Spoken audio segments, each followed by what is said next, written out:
We have had a lot more youth intakes over the last sort of month, and we've started to get some ridiculously good-looking players potentially in them. And I think the winter transfer window could be very, very interesting for us if we can go after some of these guys.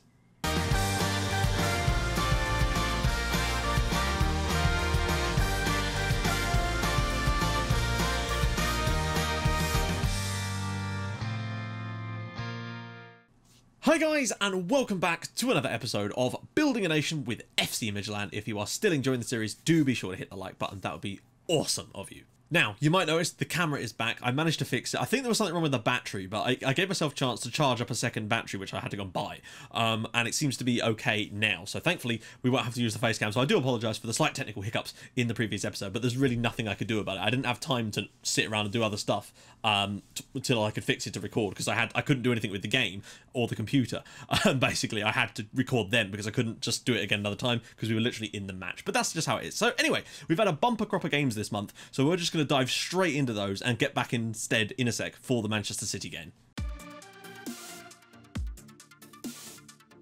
Back post, Novak. Oh god, are you joking me? Well, that's just how it is, isn't it? Sunny 1, Midtjylland 0. We've created all the chances and we fall behind. Damn it. Ball back post, Regens, and it's finally 1-1. We've had a disgusting amount of shots on target in that first half, and it's taken that long to finally get the equaliser, but it's there. Got to look out wide for Roma. Ball across the box, surely. Ball in. Regens again, and we've got two in the space of like 3 minutes, and Regens got both of them, and now we're abusing back post crosses. 2-1. Well, there we go. Second half was an absolute snorefest, not a single highlight, but we do win the game and continue winning. It's incredible. Somebody, he has to really dig someone out. He finds Maros at the back post, and inside a minute of his debut, Sergio Maros scores his first ever goal for us, so that is glorious. Can he find a cross? Whips it in, Cadlets, and it is now 2-0.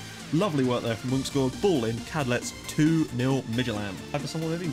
Oh, lovely football from Midtjylland. That is really nice one-touch stuff in the edge of the area, and Sisto makes it 3. Munksgaard with another assist. He's getting a few this season. 3-0. Mulgaard on the edge of the box. He's through, and he's put it in the back of the net, and Mulgaard gets one back for Thisted there. Tobias Mulgaard with the goal, and it's 3-1. Karen has got to look out wide again. Munksgaard is in acres once again. Ball back across. Cadlets is in there, and it is 4-1 now. Don't know if Munksgaard will get the assist for that, but it is 4-1 here. There we go. 4-1. We're through to the next round of the Cup. A lot of the youngsters have performed very well today. Round his man, he's got even more space now. Ball across, Edivaldo at the back post, and Kurga have the lead here. Bit disappointing really, guys. Come on, you can do better than this. Let's not have to come from behind again. Ball across, rushed us in, and it's 2-0. We're 2-0 down. We might be on for our first defeat of the season against the newly promoted club. This is a full strength side as well. Madsen steps up, and it's 3-0. I'm truly astonished that it's 3-0. But it is incredible. Well, there we go. All I can really say is wow and fair play. Oh, it's a penalty. We've done so well, and Bangard's conceded one of those stupid penalties with the ball lofted in. Such a shame. We've defended so stoically today, and now David Lewis will step up and saved! Incredible! Bangard will clear it, and this is incredible. How are we doing this? Well, there we go. I wouldn't say that makes up for the PSV result, but my God, that's the best result of the save so far. Some of those defenders, Bangard, despite giving away the penalty, was superb. So many blocks. Bit of space in the edge of the box. Great strike, great goal. Vivo have the lead. We are a bit weird at the moment. Got a great result in the last game, but our league game before that was appalling, and it looks like we're back to that form again. Man finds Sakibo, can turn. Oh no, not Sakibo. Sisto makes it 1-1 here, and we needed to get that equaliser in quickly because we need to push on and get a win to get that league form back. Across, Cadlets is in there, and it is 2-1. We've turned it around in the first half. Sisto with the cross, Cadlets with the goal. We need to get back to winning ways, and what a time to do it in the derby. In the channel. Oh dear, it's going to ricochet around all over the place, and Finn Bergarson's in. Incredible. We are really a bit of a clusterfuck defensively at the moment. Ball in. Oh, off the crossbar. Sisto now up to Cadlets. He's got support on both sides. Sobby round the side for Sisto. Sisto bombing into the box now. Drops it off for Sobby. Sobby, Sing. Oh, what a goal! It's 3-2. Incredible. We nearly score at 1, and we nearly concede at 1, and down the other end, and Sing with a beauty in the derby. Well, there we go. 3-2 in the derby. What a game of football that was. Oh, go alone. He's round. Needs to get that across the box. He does. Pusic is in there off the bench, and it's 1-0 to Midtjylland. Kadlec was having a mare. Pusic off the bench to grab the goal, and we have the lead we need. Well, there we go. Far from an emphatic victory, but a victory nonetheless, which puts us very much clear at the top of the league. Right, guys, as you can see, we are 10 points clear with 2 games in hand. It could potentially go as high as 16 points clear. Basically, the title is looking very, very good for us, which means we can rest players as much as we like for the moment anyway. Copenhagen are slowly pulling themselves back up, but they're still, what's that, 19 points behind us in the league, which is a shame. I really do want them to be competitive because they're better in Europe than the other sides are, and we need them to qualify this year, otherwise things could get a little bit dicey for us. Now, Kadlec has got 8 goals. He's the joint top scorer in the league. But the thing is, and I think I really do agree with you guys on this one, I think with a better striker, we'd be scoring a hell of a lot more goals because some of the chances he misses are just scandalous. Like, he scores a lot of goals, as I think most strikers would in the team, that we're providing so many opportunities. But I think if we can get ourselves a young striker, young regen striker that comes through from one of the many players that I showed you before, then maybe we can just start to build on that, and then we could have this lethal potential in the team, I hope. Now, I briefly showed it in the intro, but basically we've had youth intakes in Africa, we've had youth intakes in Australia, South Korea, Brazil. Now, Brazil, I kind of was a little limited. I did scout them all, but I basically ignored any players that weren't prepared to join us and had asking prices, because I know that they're probably amazing, but the thing is, there were so many of them. I put them all on the shortlist at first, and I realised that we had over 150 on the shortlist, and it was just getting silly, because I wanted to concentrate on players that were actually attainable at the moment. So what I've added this knowledge level here so I can keep track. Now, these are the ones we've got 100% scout on at the moment. Some of them are Swedish, some of them may not join us, but we've still got some potential in them. So if you actually look, the likes of this guy, Malcolm Wilhelmsson from Norrköping, probably not going to be interested in joining us, but you never know. He could be the sort of striker that we need to take us to the next level. So he might still be prioritised because they're positions that we need. But then there's also this guy, Marquinhos, who is basically a left-sided player. But look at the asking price is tiny. Yeah, he seems to have some really good stats. I'm not entirely sure why his asking price is so low. It might be because of the club, or it might just be because he's just not very good. But I don't know. I just wonder about these sort of players, but it means that over the course of the winter, we're probably going to be going after a hell of a lot of players from these sort of countries, as well as obviously Africa, because if you look at some of the minimum asking prices on some of these guys, I mean, look, there's a few players that are available technically on freeze at the moment, but we'll have to see what they're like scouted before we go after them. But there's still some that are incredibly cheap prices here. Togo, Cameroon, all sorts. Burkina Faso. I mean, these are countries I never even thought that we'd find players before. I never used to find them on Wimbledon, but I guess because we're scouting everywhere, we're finding all sorts, basically. And obviously, what I might do is, in the analysis video at the end of the season, we might go through the shortlist and show you some of the players I'm looking at in a bit more detail before I actually go out and do that. So if you do want to see that, do let me know. Basically, I've also brought my scouts back from those other assignments I had them on. That way we can concentrate on doing what we're doing now. Top goal scorer, Kadlec, with 15 goals so far this year. It's been decent. Sisto, I tried to rest him for the last game, but but Royale went off injured, so we had to come in anyway, which is a bit disappointing because he could probably do with a rest. But I think once our squad starts to build up a bit of, we'll have a backlog of players. Once these regions starts coming through, it'll be much, much easier to rotate the squad once we've had a couple of summers and windows of bringing these players through. Some of them will go out on loan, some of them will stay. You'll notice that Marus got his first goal for us as well, literally a minute into his debut, which was superb. Now, I can't believe I haven't mentioned it so far. We got a 0-0 draw away at PSG. We were very lucky to get the 0-0 draw because they missed a penalty as well. A little bit iffy on the old penalty, but that's what it is. You get them and you don't get them.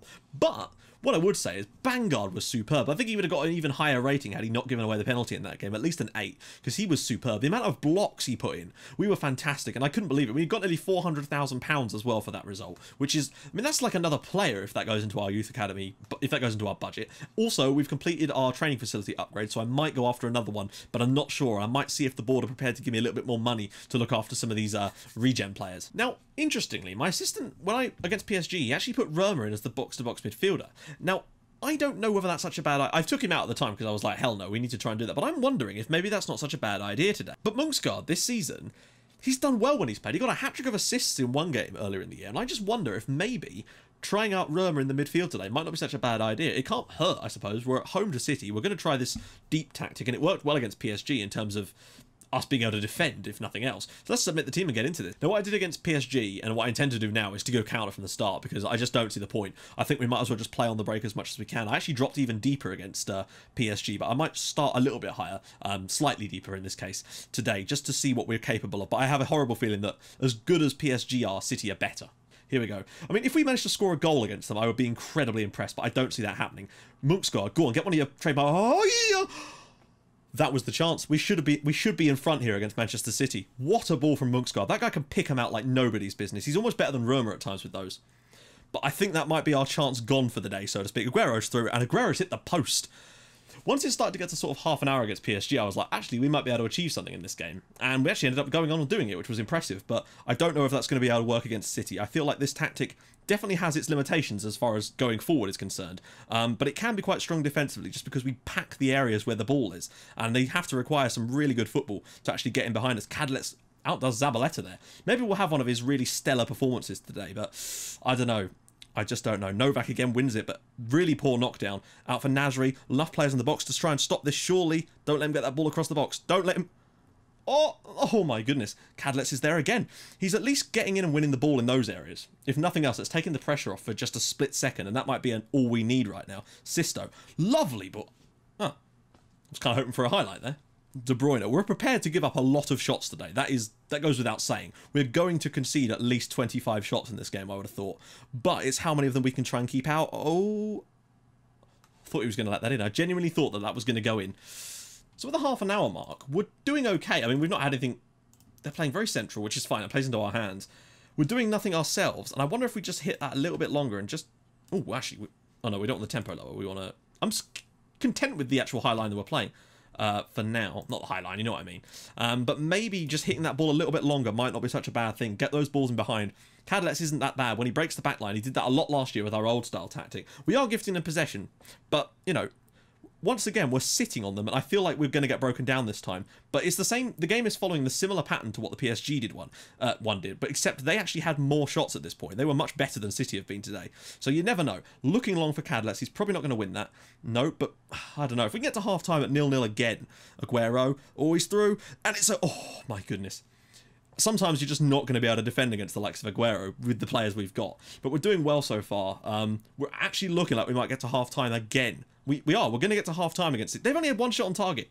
Incredible. Really, really pleased with that. Let's just go for it in the second half. And by that, I just mean try and do the same thing. If we can grab another 0-0 draw, 2 0-0 draws in the group stages against the likes of City and PSG would be astonishingly important for us. Plus, it would give us real hope if we were to somehow take anything. If we go to Holland and... Sorry, if we go to the Netherlands and take a win against PSV, then that would be enough to easily put us through, because I don't see them getting points against this lot.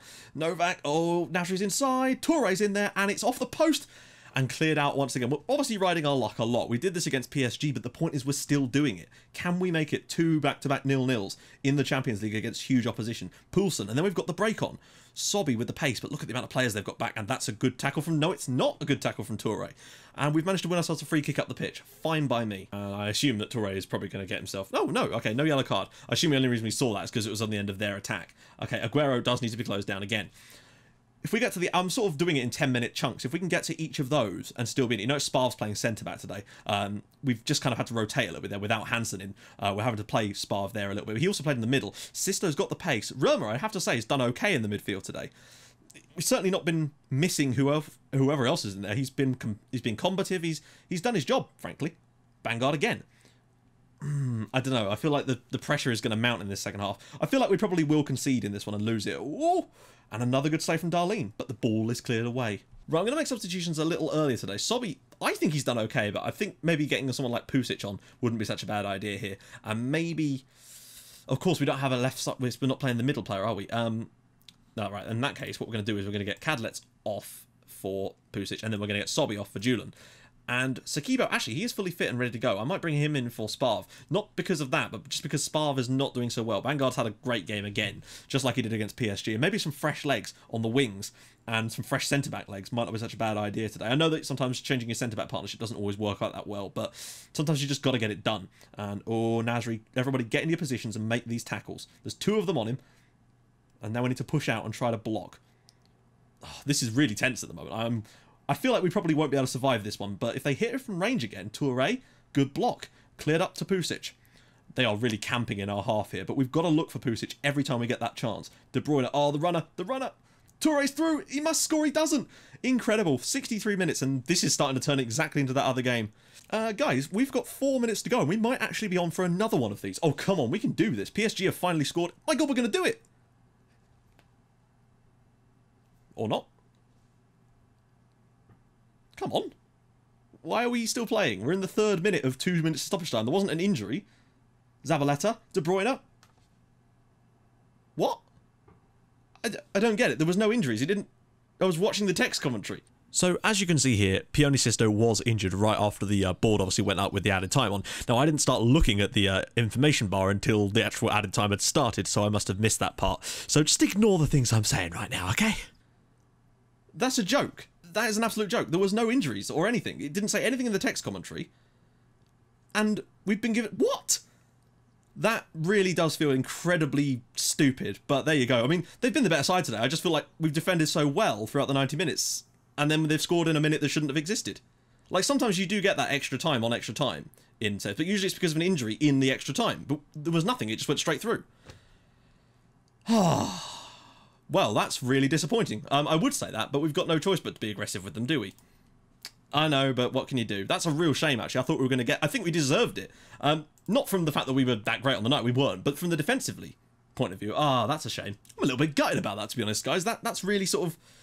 that's disappointed me quite considerably. Next episode, we're going to do PSV, which means it's going to be another decent chunk of games to see if we can go to Holland and grab a win. Because if we do, we're probably still going to somehow get through because we'll have that point against PSG. I can't believe we nearly did that twice. Really should have. Anyway, that's just how it is though, isn't it? So, if you guys have enjoyed this episode, then do drop a like on the video. That would be superb. And I will join you guys in the next episode for more Champions League goodies against PSV. Hopefully the league will keep ticking by in the meantime. We can stay at the top and hopefully...